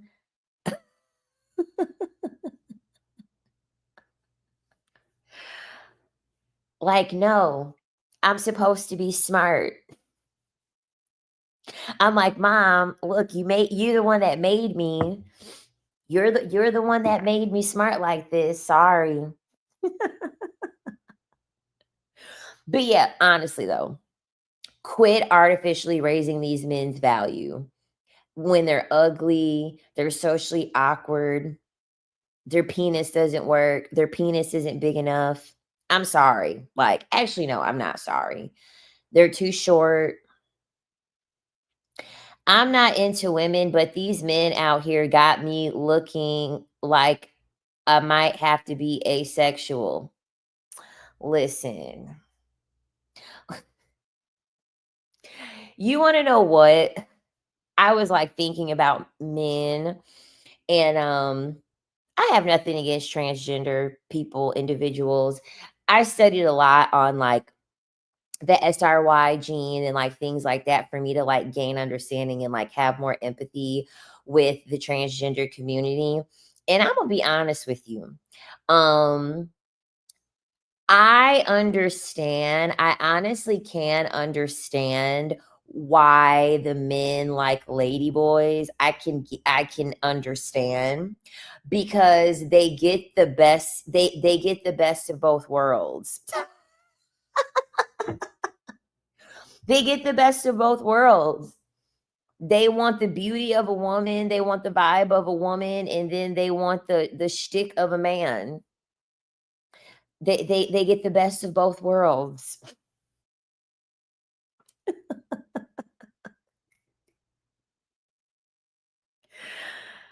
I'm like, maybe that isn't so bad. Maybe they're on to something.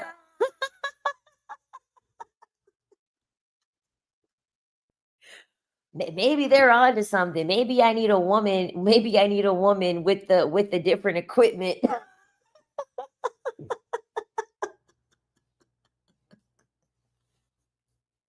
They might have cracked the code.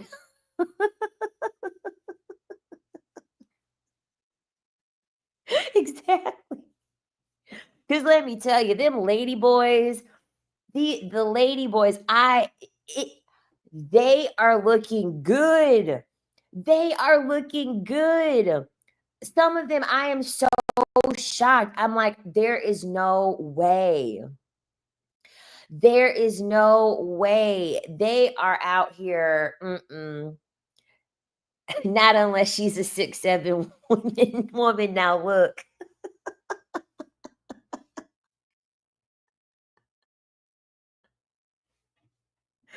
exactly. Got this skyscraper lady boy in a skirt, in a crop top.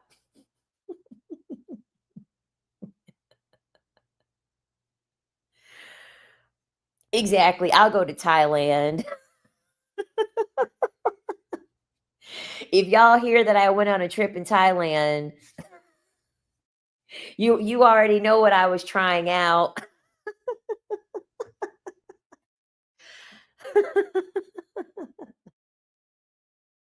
No, seriously, some of them look really good. I'm like, wow. Just saw the documentary on the dancing boys of Afghanistan, same as the lady boys in Thailand. It's worldwide. If you guys are not familiar with the dancing boys of Afghanistan, pretty much in Afghanistan, the women cannot leave, they cannot dance, they cannot do anything essentially. And so what they did was, because women cannot perform for the men, they allow boys to perform for the men. They exploit, they R word, they treat these young boys just like they would treat women. They treat them the exact same way they would treat a stripper, an S worker. They treat them the exact same way. The men are incredibly insatiable. They will stop at nothing to have access. They don't care where it's coming from.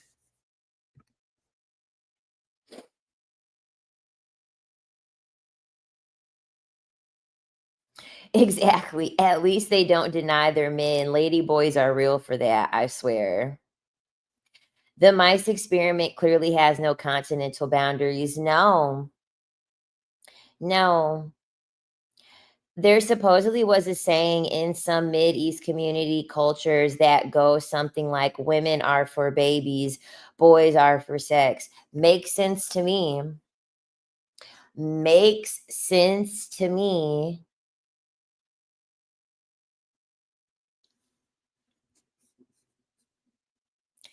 What percentage of men do you believe are heterosexual? You mean heterosexual when it comes to just like sleeping with only women, or heterosexual when I mean like they genuinely like women? Because there's a variation between that. But I would say between them just liking and sleeping with women, oh God, maybe like 7 to 10%. Very small. I said it on when I was making my series on TikTok about how straight men aren't straight. I literally said that if I had to put a finger on it, my finger on it, I would say probably like 80, I would say probably 85% of men are bisexual. Bisexual for sure.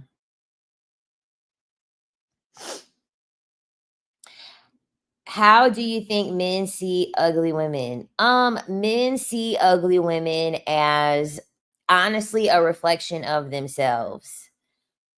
They see ugly women as how they look, as how the world treats them, and as how their value is. So this is a reason why men cannot fathom the fact that like a very overweight woman would reject them, or a very unattractive woman would reject them, because in their mind they look at it like, well, if I'm overweight and if I'm ugly, I'm always going to get rejected. And so, because I always am going to get rejected, they project that off onto you and think that you should give them a chance because they're projecting their value onto you. But at the end of the day, you could be like, for instance, one thing that men hate, and like this is what really frustrates men about women that are overweight. You can be a woman and be overweight, and you can be extremely beautiful. You can be extremely beautiful. So women have more things to leverage. And the one thing that we have to leverage is what's in between our legs. And that is what gives us value. Men don't have that.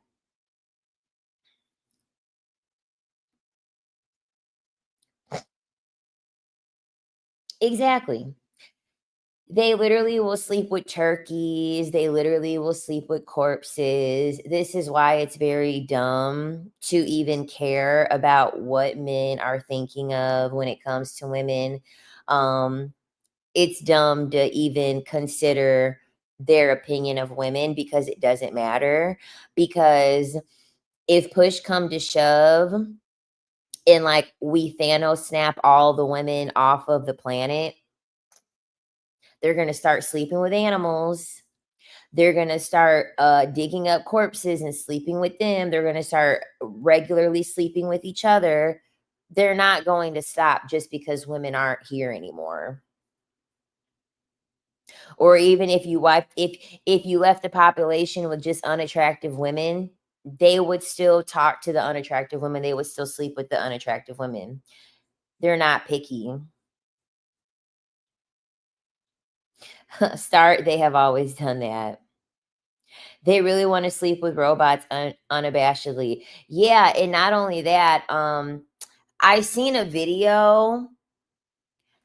I seen a video and it was these men figuring out that like you pretty much can AI generate like S workers. You can AI generate OnlyFans girls. And so men were literally bragging about, ha ha, I can be you. I can be an OnlyFans girls just like I can be an OnlyFans girl just like you, and I could take your money. Talk about being jealous of the fact that we can make money off of our body and our beauty. They were bragging about it. They were so happy. They were like, "See, I can make myself into a beautiful woman and make money on OnlyFans just like you do."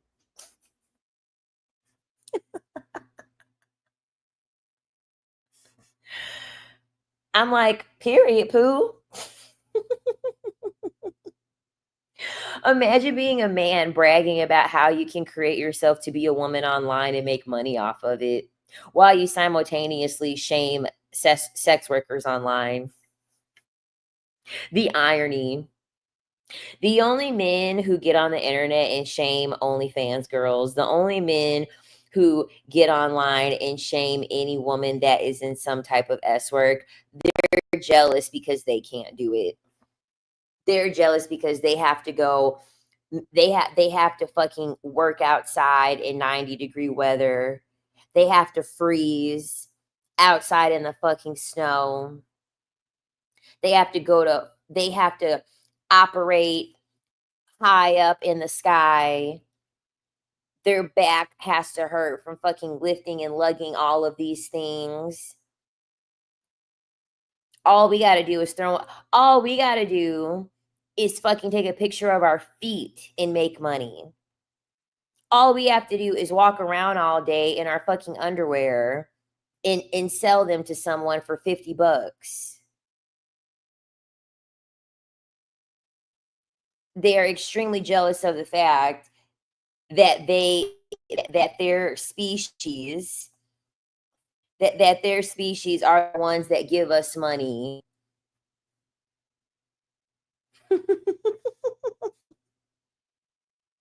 Thank you. And then we'll have the nerve to say, well, you're a woman, you're exploiting yourself. If you work in S work, you're exploiting yourself. And you're not, you're exploiting yourself for another man. You're exploiting yourself for a richer man. What are you talking about? You're over here like, can I get my yearly annual raise rations, please? You're asking a corporation that is ran by a millionaire, a multimillionaire. You're asking for your salary rations for the year while they're living in their mansion, flying in their jet, and then have the nerve to say that women that perform S work are getting exploited. Make it make sense, please. They absolutely despise any woman they consider unattractive who has standards because they can't afford to have any. Men cannot afford to have standards because they're not the value. Women are not checking for them. That's the real reason why it bothers them, because they cannot have any. They got to take what they can get. I heard even after the post-Soviet economic collapse in Eastern Europe, yeah, the cosmetics still flow to the women. Yep. Yep.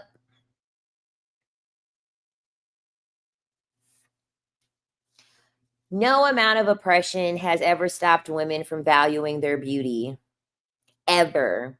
They would even use their own blood. They would use their own blood for rouge, for their cheeks, for their lips.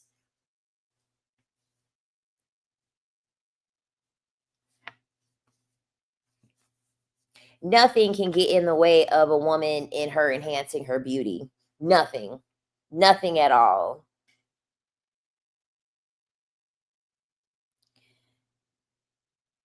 More agreeable, please, sir.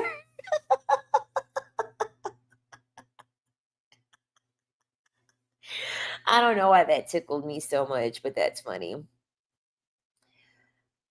Your salary is what they spend on a handful of vacations. Yes. My own uncle said who would marry me. I was just 19. What a sicko.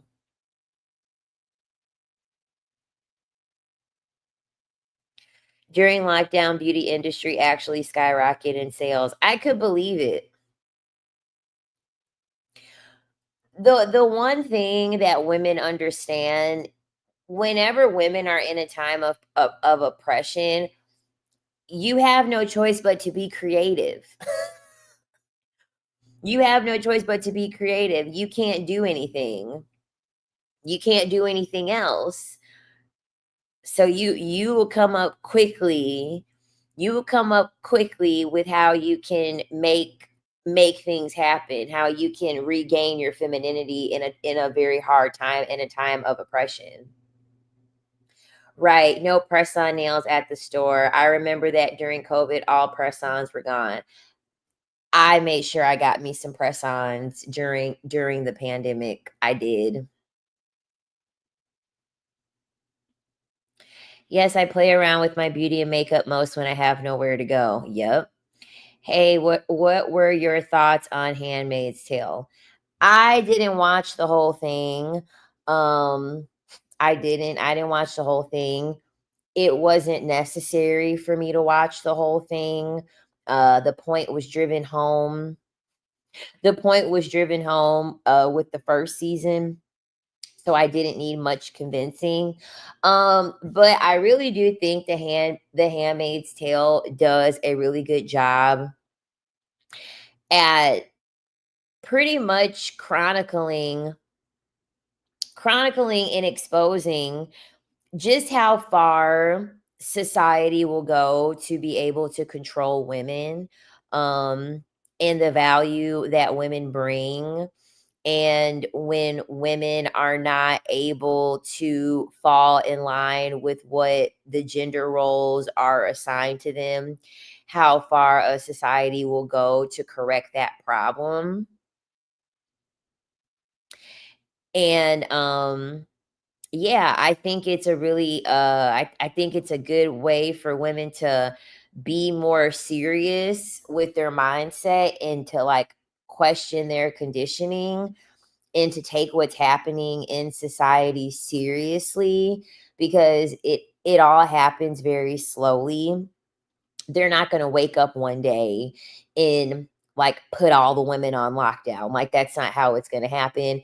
It's going to be, one bill change, one little right that they, take away, one difficulty that they create. It's going to start very, very small, and then before you know it, you know when you're constantly talking yourself out of it and telling yourself it doesn't mean that, it's no big deal, it's just one thing. Well, then you keep repeating that 20 times. And then before you know it, you don't have any rights anymore, which is why it's important to clock it when it first happens. And then also gaining knowledge and gaining information. That's the biggest issue with people. Um, no one ever wants to dig deeper. People will read a headline. I know Indiana, it's banned because I'm from Indiana, and I guess the governor of Indiana said that he is going to try to make marriages illegal. He trying to roll back. He's trying to roll back interracial marriages. He's trying to make it illegal. The only one I could think of is Indiana. I'm trying to think of it's most likely a southern, all the southern states, pretty much. Here in Florida, it's not banned. It's banned after 6 weeks.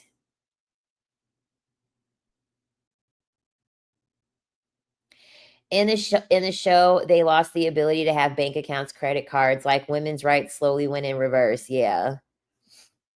Yeah, that was crazy when they went into work and the man was like, "Yeah, we have to fire all of you all." I was like, "What?"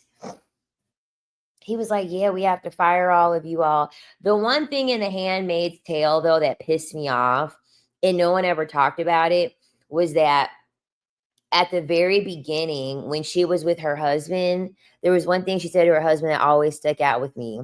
She was like, "I told you we should have left sooner. I told you we should have left sooner." I'm like, see what happens when you rely on a man? See what happens when you let a man lead you? They could have been escaped. She was literally telling him, "We need to leave." And he was like, "No, it's not that big of a deal. It's going to be okay. It's going to be okay."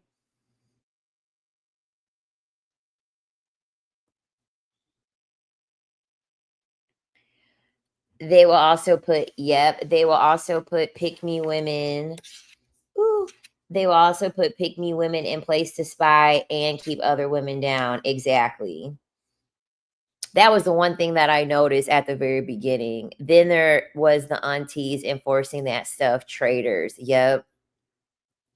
When they cut the girls, I'm just gonna call it a pleasure button because I'm not trying to get in any trouble here on YouTube. When they cut off the girl's pleasure button because she was a gender traitor, I was like, "Oh my God." I was like, "Oh my fucking God. This is crazy." Men will be like, "I know a way, follow me, we'll lead you straight to HE double hockey sticks." 100%. 100%. And the thing about it is that, like, you can't trust a man's judgment on a situation like that because it's not his womb. Like, of course, he's not going to think it's a big deal. He's not the one that something can happen to. You're the one that something can happen to. So, of course, he's not thinking that it's a big deal. Yeah, I know. They do FGM. I think it's, yeah, FGM. Yeah, yeah, they do. They still do FGM in Africa. It's really sad.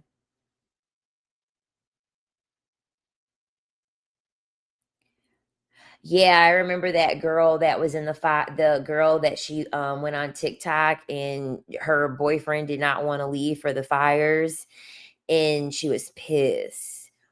She was pissed.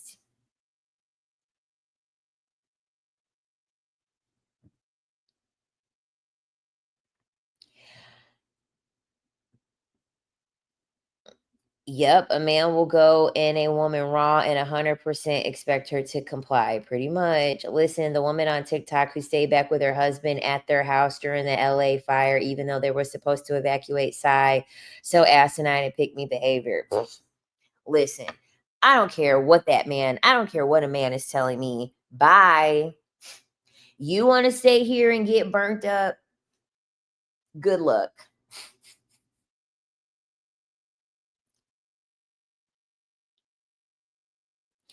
Another practice in Africa that's sad is the use of sand to intentionally be dry. Somehow being moist is seen as promiscuous or something. Oh, hell no. Oh, hell no. Oh, no. Not them trying to turn a tsunami into a desert. Oh, hell no.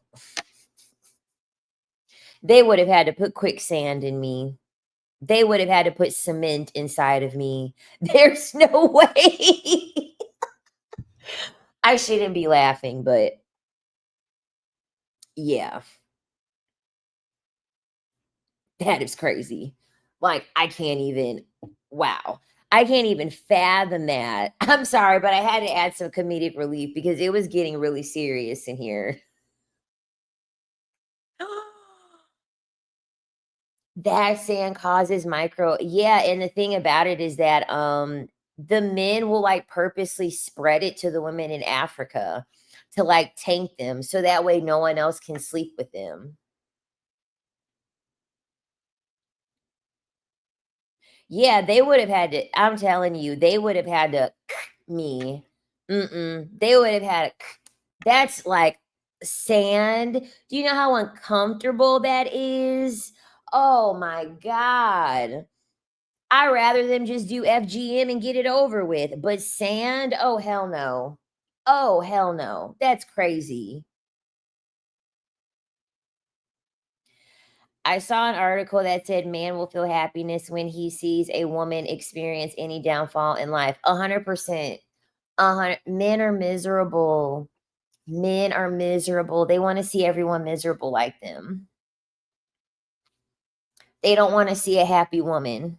They don't. They don't want to see a happy, thriving woman. They get off on seeing you miserable because they're like, yes, finally, she could be miserable like me.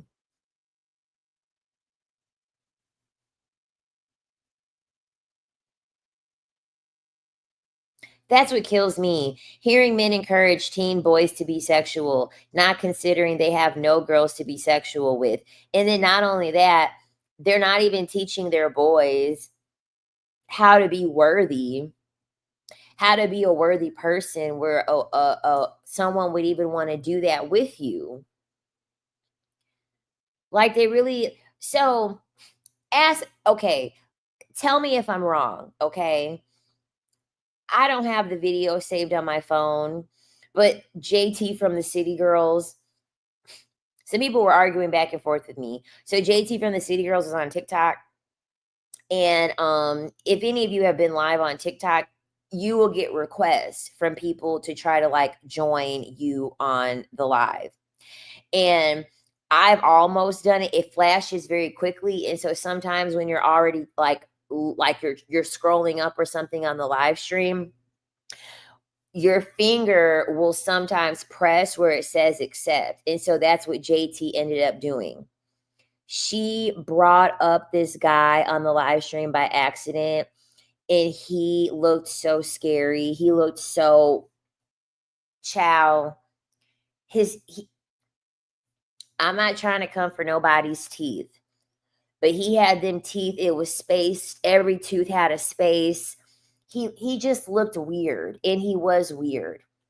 And so JT, he was like, hey, like he was all enthusiastic, and he's like, hey, and he's like, what's wrong? And she was like, nothing's wrong. She's like, I just didn't mean to send for you. Like, I'm trying to get you off my live. Like, I did not want you on here. And then he's like, do you want to battle? And she was like, I don't know how to battle. Like, I'm trying to get you off of here. And then he doesn't even know who JT is.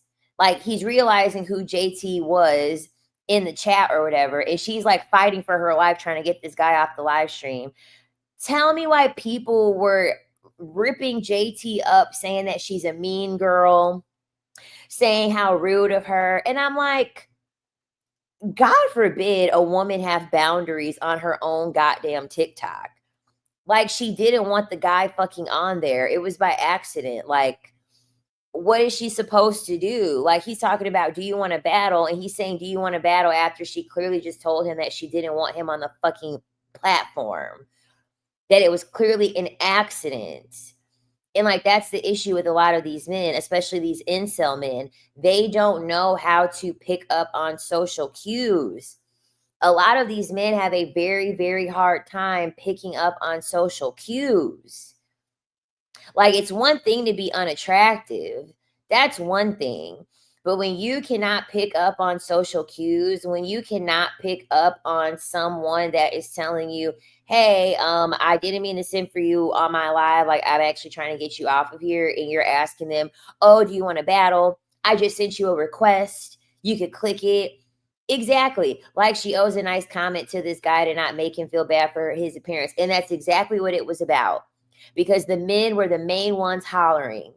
The men were like, she could have been nicer. She could have been nicer. I am so sick of society trying to tell women that they should feel bad for men that they're not attracted to, and we should just be nice to men, be even when we're not attracted to them, and like have pity and like overperform for men that are unattractive to like fill some void for them.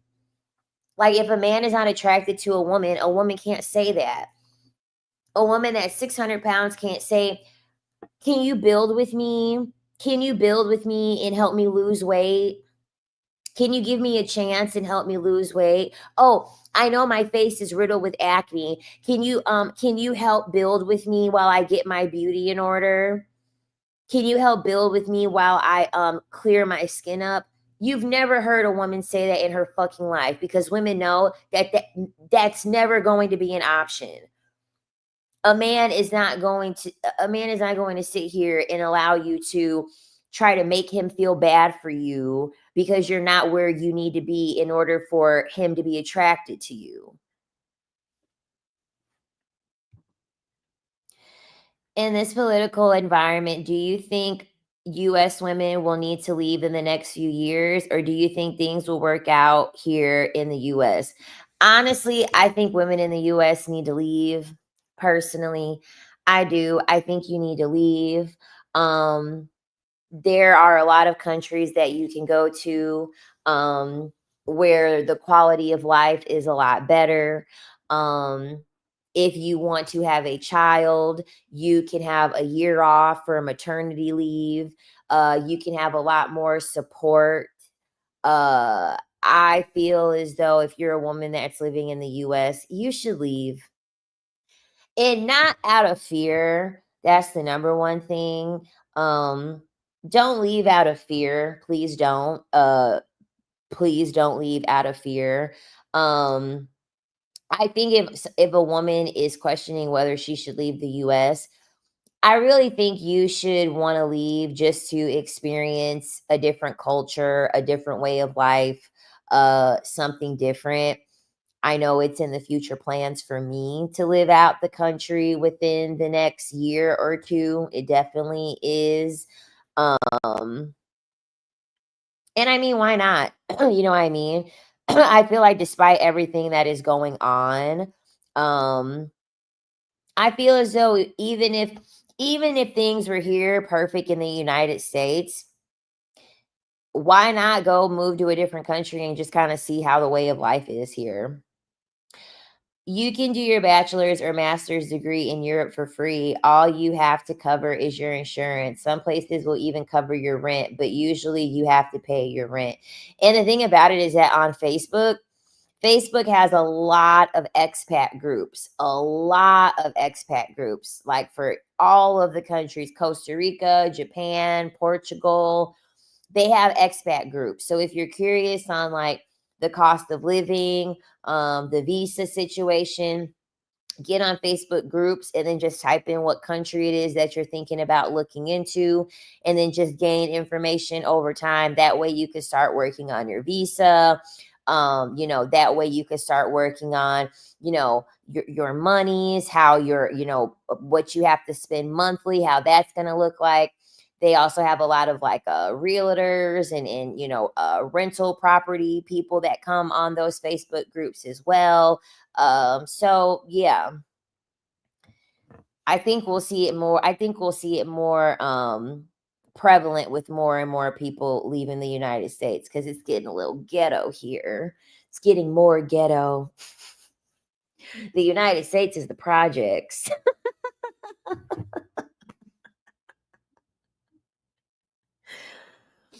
Even Amara La Negra, who is beautiful, was begging a Dusty to love her. That broke my heart.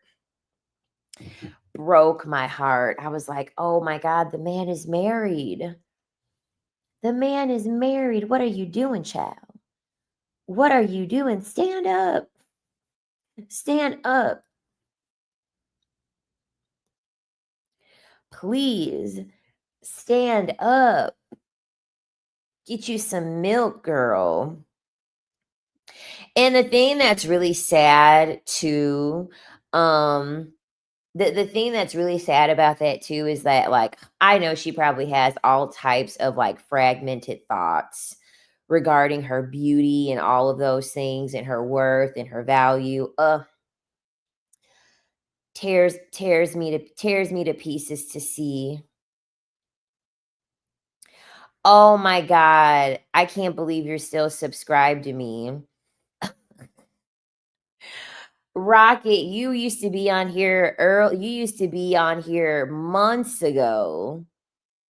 You used to be on here months ago.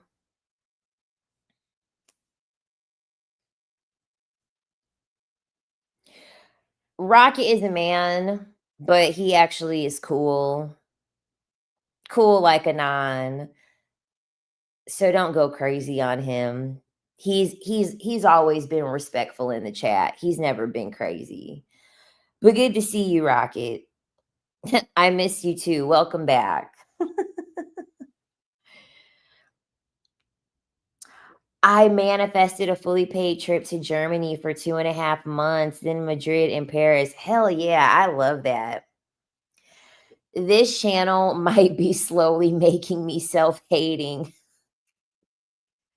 Don't hate yourself. I think any men that watch the channel, I think when it comes to I think when it comes to the perspective of a man watching my channel, I think it's just more so being more reflective on like ideologies or like beliefs, and really asking yourself if what society is having you be deemed to be masculine, what your masculinity is tied to.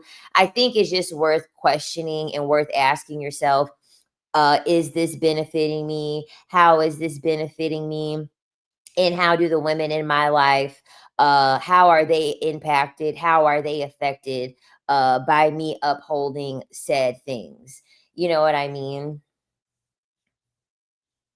Because the thing about it is this, like, I can't sit here and say that, like, I hate men.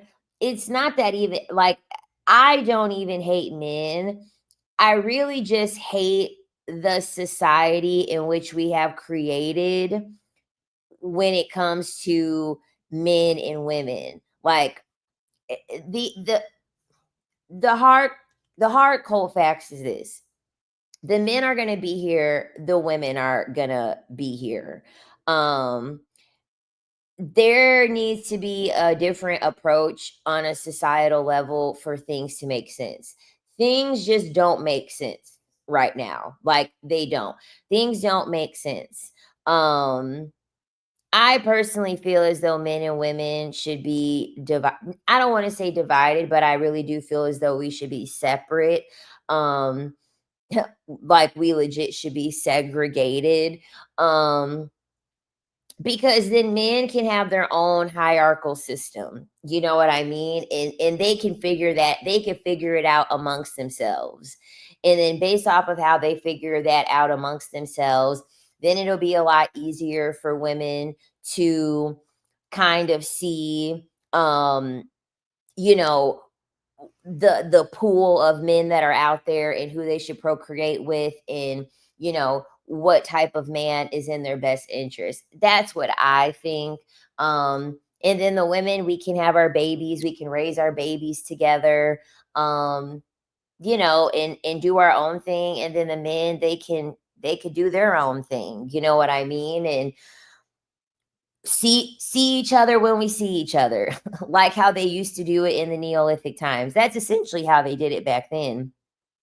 They had a matriarch, they were very communal, and then the men would do their thing, and then like the goddesses would pick and choose like who they wanted to have sex with. And like, sex was a very sacred thing, but it was like a sacred thing that would take place very often. And the reason why is because if the men have already created a hierarchy within themselves, they did the work for you.